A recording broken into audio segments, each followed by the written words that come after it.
guys, it's Olivie Blake, and this is me not writing.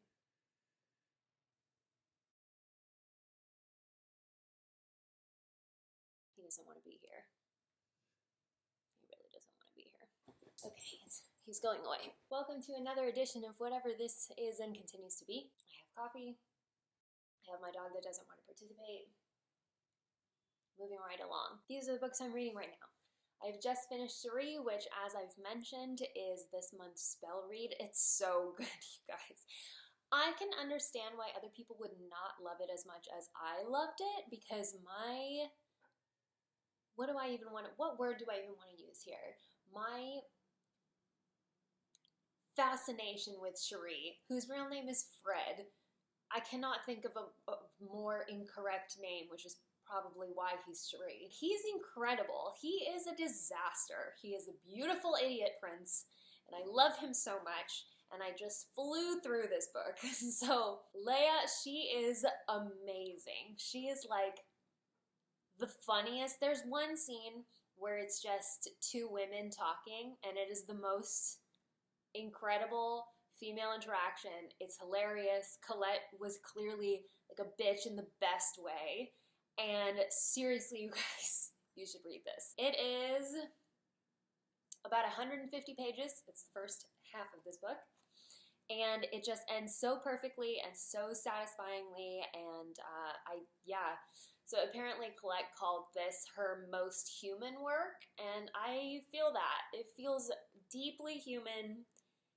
And the characters are amazing. It's really funny and it's really engrossing. And God, Cherie's a mess. He is just a disaster. He is just the best worst. That's where we're at with Cherie. I'd like to watch the Colette movie, probably babble about it, maybe next weekend. So if you guys want to do that remotely along with me, we can. Let's see. I just finished Reality Is Not What It Seems by Carlo Rovelli. Not normally into science, don't know anything about physics, which is why I was reading this, is because I wanted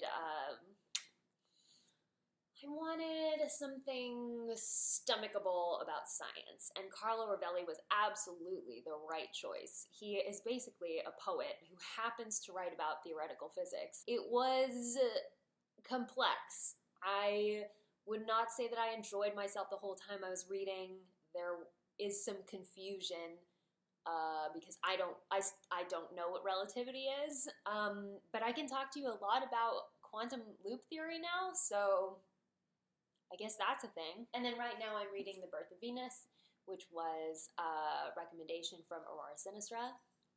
I just started, so I don't know much about it, but if you like the Medici TV show, this picks up right where that leaves off, basically.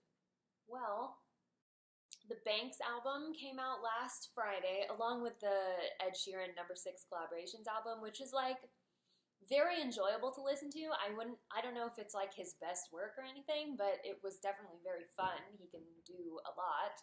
I think I read something that said that his skills show and so do his limitations, and I would say that feels about right. That feels about what I would say about it, but I enjoyed it immensely. So it's kind of like, it's like a beach read of albums. And then, but the Banks album is like exactly what I imagine Maria from One For My Enemy listening to. Like, I just imagine her putting on her AirPods and like going off to run her drug dealing errands with Banks playing. It just seems like the thing that she would be doing. But yeah, my favorite songs, it's tough. Godless is really good. I think the best thing about Godless is she wrote in her little Apple Music interview thing that actually her ex-boyfriend had written part of it for her and given it to her, being like, I don't know what I'm going to do with this. And she's like, oh my God, can I have it?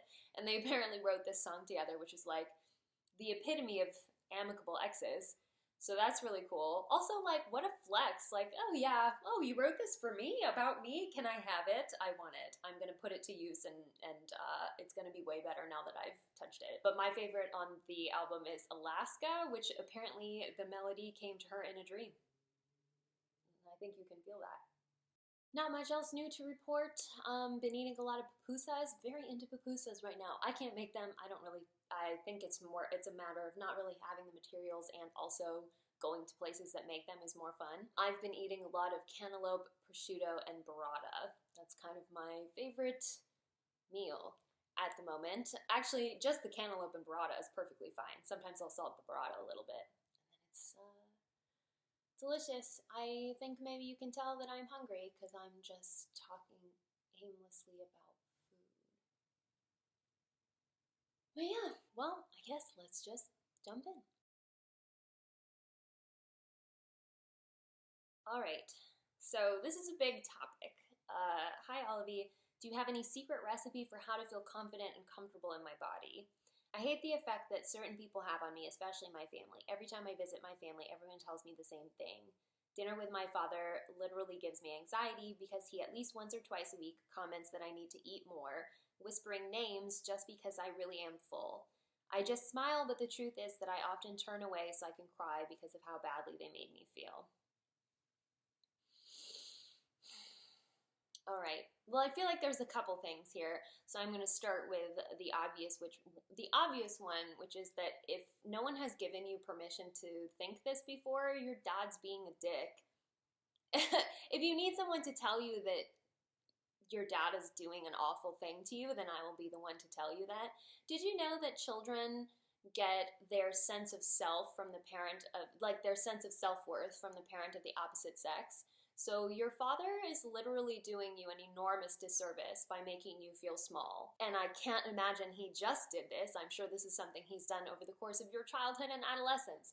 So it is so unfortunate that that has happened, and I'm sorry. And if you need someone to tell you that it is okay to think, my dad's being an asshole right now, and I don't have to listen to this, and I don't have to take this, I'm the one who's telling you that. Because you don't.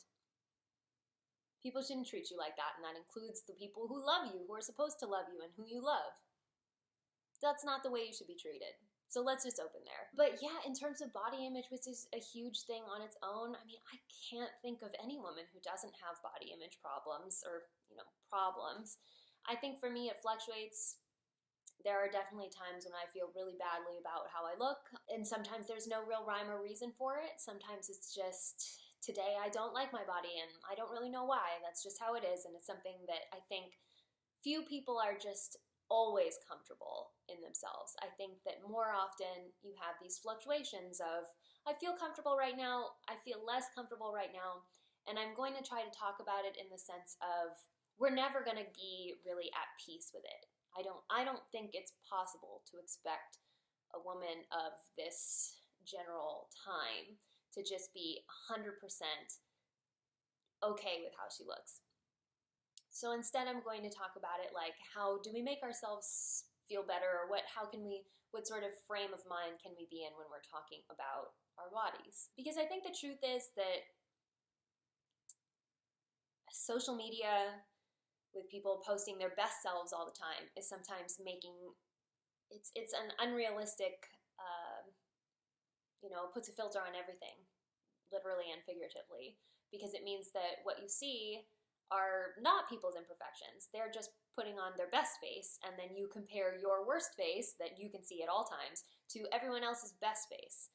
And that's even assuming that you are seeing people who look like you. I think part of my problem was always, I'm not a white girl. I'm not going to look like a white girl. And I've talked about before, the standards of beauty are very much based on something that is what some of us can never be. And in your case, maybe that means you are constantly a little underweight. That's what I read. I don't know. I mean, maybe you're just naturally very thin, and that definitely happens. I often feel like I am too muscular. I feel like my arms are too big almost all the time. My arms and legs, I just hate it. And, there's any number of varieties of problems you could have with your body, because those aren't the bodies that are represented to us. I said before that basically every supermodel looks more like each other than they do like normal women. And that's just to remind yourself that what you're seeing is not, what you see constantly is not an accurate representation of what a healthy person should look like, I guess. There are many different varieties of healthy, and I'm sure that you are one of them. I trust that you are one of them. I mean, obviously, The most important thing with body image is that you're taking care of your body, not because of what it looks like, but because what it does for you. This is the vehicle that you are going to take through the rest of your life, okay? The important parts of you, your mind and your thoughts and your emotions, all those things are being carried in this body, and you cannot change it. You can change how it looks, but you can't change that this is what you came in, right? So you want to take care of it like it's the thing that's carrying all the parts of you that hopefully you do like. So I think for me, I've said before, that's putting my body to use. I don't want to feel skinny. I don't want to feel, I don't know, I'm not trying to be hot. I'm trying to take care of myself so that I feel like my body is doing the most that it can for me. I'm getting the most mileage out of it. I don't know why I keep talking about a body as if it's a car, but maybe that will help. Well, let's just do that. Your body is the car that's going to take you from point A to point B. And it's going to keep taking you from point A to point B for the rest of your life. And you can make adjustments to the vehicle. You can change the car. But in essence, what you're doing is taking care of this same car for the whole ride. I don't know if this metaphor is going to work. I guess we'll see at the end. So you just want to make sure that you're doing the best that you can to make sure the car is running as smoothly as it can. And, you know, if you have the kind of car that can, and I'm going to take this metaphor way too far, but not everybody's driving the same car, right? So I've said before that I have a tendency to get really muscular, and that makes me very self-conscious. I would prefer to be very dainty and petite, but the truth is that if I box, I'm going to just gain a lot of muscle in my arms. That's what's going to happen. And I'm putting that to use as much as I can because, okay, maybe it's not conventionally pretty to have Michelle Obama's arms, but damn, she looks amazing, you know? Like, she can do so much. She's so capable, and you can just see it. I have to just constantly reframe how I think about how I look into, okay, maybe optically I have expectations that I should look a certain way, but what is that actually doing for me? For you, these are different concerns. I'm obviously addressing mine because I don't necessarily know what yours are. But, you know, you have to think about your body is incredible. First of all, I'm assuming you're a woman. I kind of assume everyone who comes through my mental social media space is a woman. Your body can make another thing in it. Isn't that so crazy? It can make another human in it. And I'm not saying go have a kid. That's not all what I'm saying. I'm not even if you never have kids, that's fine. But the fact that your body can do that is crazy. You have to think about your body as kind of the weird miracle that it is.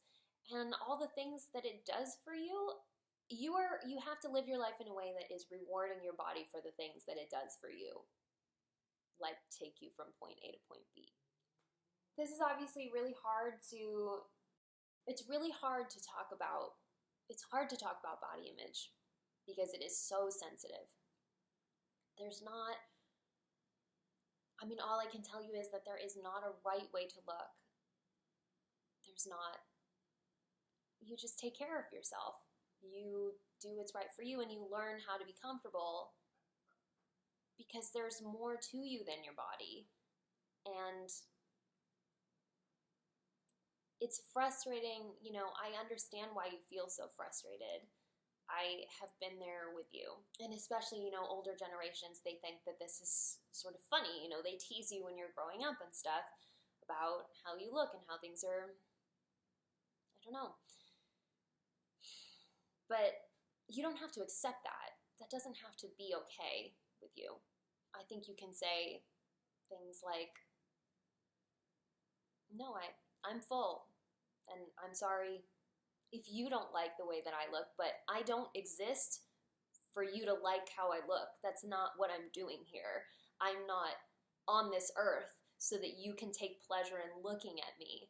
That's not what you're here for, and you don't owe anybody that. You're just so much bigger than how you appear to other people. There's so much more to you than that, and not everybody is going to see that. Not everybody is going to treat you as if that's the truth, but it is the truth. Not everybody is going to behave that way. People are going to have expectations for your entire life. The way you look is going to it's never going to stop being a thing. It's never not going to stop being something that you think about or that you worry about. But at least try to think about it in terms of, am I doing everything I can to give myself the best possible version of me? Which is something, I say variations of that all the time, but that really is kind of most of our problems are just a matter of reframing our expectations, right? So your expectation for yourself cannot be perfection. It can't be what your dad wants. It has to be what you want or what you can come to terms with, which is not especially positive wordage from me. I could probably come up with a better way to say it. And the thing is, I don't know, I wish I could say something more encouraging, but this is the sort of thing that's going to plague you forever. It's going to plague me forever. It's just there's this conventionality that we are pressured into that is not a thing. It's all a construct. We've created this person that we're supposed to look like. But I bet even the person who does look like that feels that they are flawed. They probably want to look like somebody else. All of us have our ideals that we'll probably never reach. And that person who is our ideal will probably never reach their ideal either. I don't know. Treat yourself well, first of all. That's all you can really, in terms of body image, that's the number one thing you can do is treat yourself well. Take care of your body. Think about all that it does for you. It's kind of crazy. It's very weird and very crazy. Even like my body, I'm having the weirdest period. I've already cried like 3 times this morning. I don't know if you can tell, but my eyes are a little swollen, literally from just like crying at things on Twitter. So I don't know. Bodies are weird. They're not always great, but they are how we travel through life. So we have to value them. So let yourself feel value in your own body.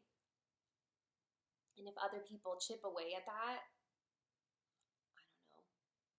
You can either have a conversation with them about how that makes you feel or take time away from them. Just be like, I need to feel better about myself. And right now you're not helping me.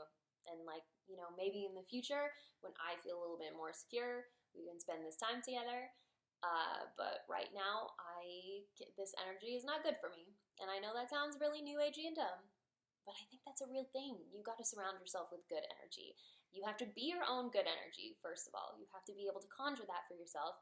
And if you can't, then you need to create an environment for yourself where the people that are around you make you feel like you're worthy. Because you are. You are. I don't know how helpful that was. I know I say that at the end of every question, but I really never do.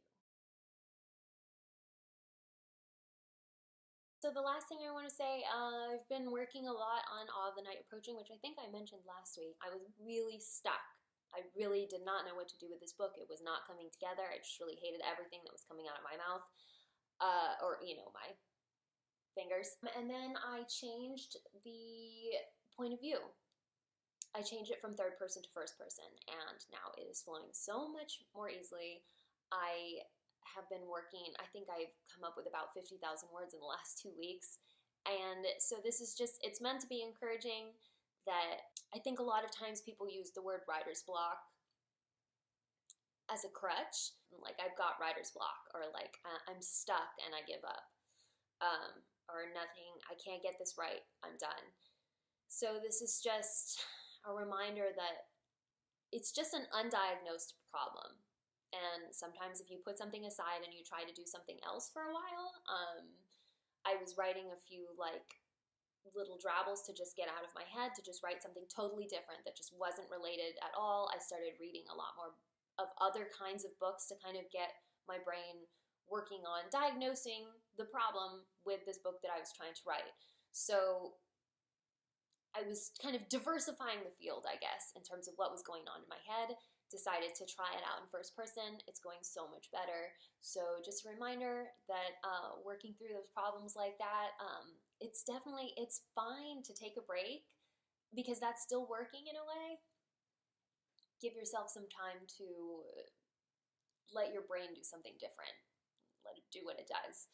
I think my biggest frustration with sometimes when people say they have writer's block is That's a real thing. But it's also your job as the writer. That's where the skill comes in, is getting through writer's block, getting past it and doing something with it and turning your sense of being stuck into something productive. Because that is the skill in writing, right? Because we're all imaginative. We're all creative people. I think a lot of people say, oh, I could never write a book, and that's not true. I think most people probably could, but where the skill comes in is what you do when you come to these weird, like, hard stops. It's just like, oh no, something's not working. It took me a long time. It took me like a couple of months, actually, where I just felt extremely, extremely stuck, and now I feel much better, and I just want you to know that if you are also a writer and you are in that phase, it will pass. Okay, well, that's all for me. This has been me, Olivie Blake, not writing, and I'll see you next week.